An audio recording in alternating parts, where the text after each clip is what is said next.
எரிவதனால் சாம்பல் கூட சக்தி பெறும். உள்ளங்கையில் உனை தொழுதேன் சிவசிவா.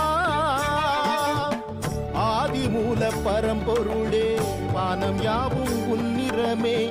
உன்னைத்தானே வேண்டி வந்தேன் எந்தன் ஈசனே. ஆதிமூல பரம்பொருளே வானம் யாவும் உன்னிறமே. உன்னைத்தானே வேண்டி வந்தேன் எந்தன் ஈசனே. புல்லில் தூங்கி வரும் பனியின் துளியில் பெறும் பஞ்சபூதமே.